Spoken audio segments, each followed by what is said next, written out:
Salahuddin Al-Ayyubi, dikenal sebagai Saladin. Terdengar suara seorang pemuda yang gagah berani.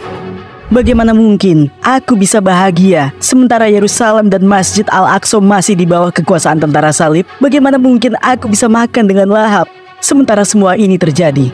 Bagaimana mungkin aku bisa tidur nyenyak pada malam hari?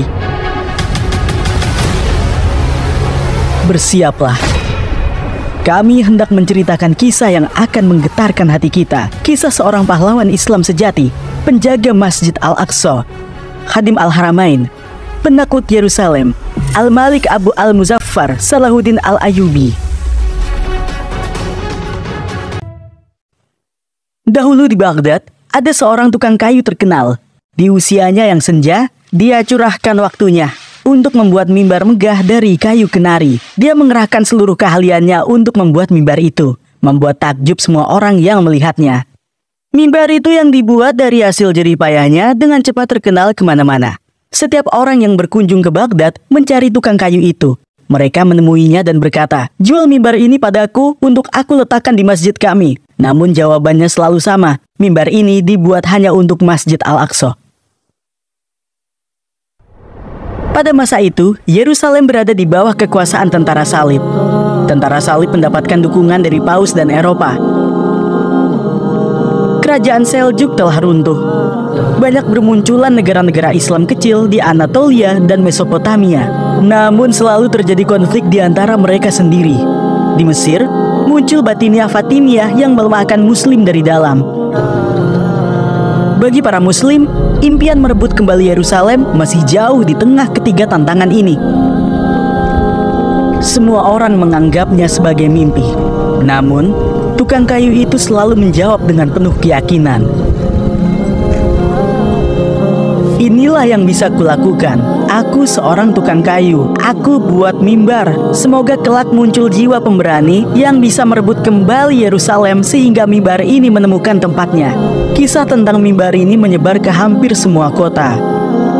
Ketika orang-orang menceritakan keindahannya, seorang anak kecil berusia sekitar 7 atau 8 tahun mendengar kisah tersebut. Anak kecil itu tidak lain adalah Salahuddin Al-Ayyubi. Dan sejak mendengar kisah itu, dia memendam satu ambisi yang teguh, merebut kembali Yerusalem dari Kristen dan meletakkan mimbar itu di tempatnya. Lahir di Irak, kota Tikrit, Salahuddin Al-Ayyubi adalah seorang putra ayah suku Kurdi dan ibu dari Turki.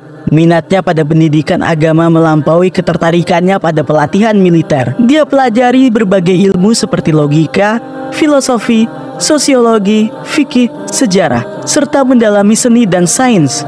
Dia menyelesaikan pendidikan di Universitas Hadid di Damaskus.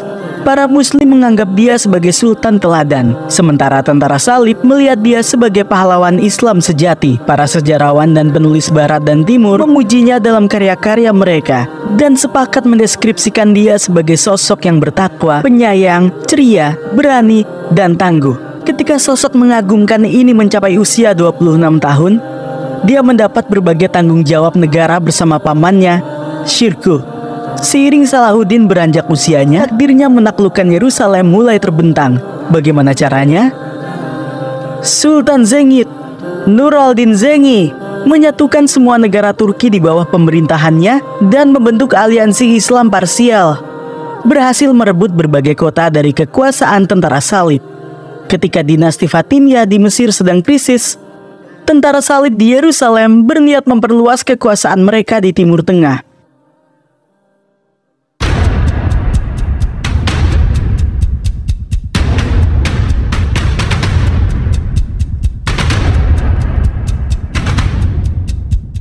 Tentara salib mengepung Kairo tahun 1168.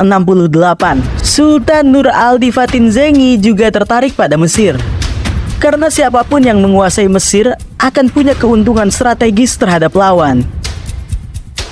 Raja dinasti Fatimiyah meminta bantuan Nur al-Din Zengi. Sultan mengirimkan panglimanya, Shirkuh dan Salahuddin.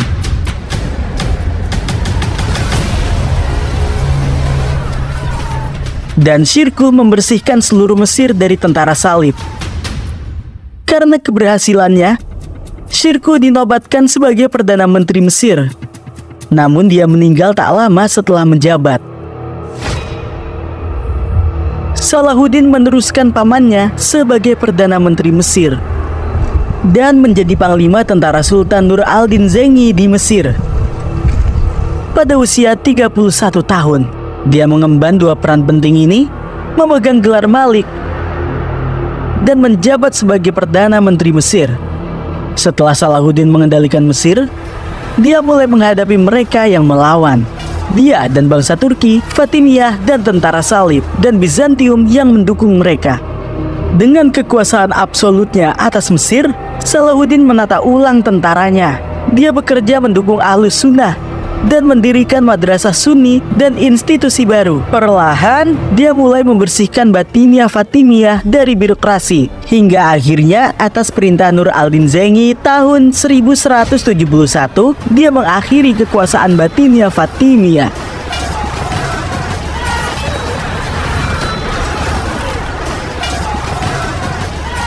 Selama masa perkembangan ini, dia mendapat kabar buruk. Sultan Nur al-Din Zengi meninggal dunia.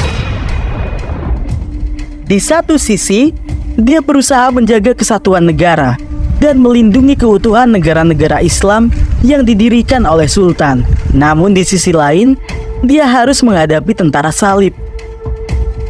Sama seperti panglima Islam pada masa itu, Salahuddin punya 3 cita-cita: menjamin kesatuan para Muslim, membebaskan Yerusalem dari kekuasaan, dan menaklukkan Konstantinopel atau Istanbul. Persatuan negara-negara Islam diperkuat melalui perlawanan dan kemenangan terhadap tentara Salib.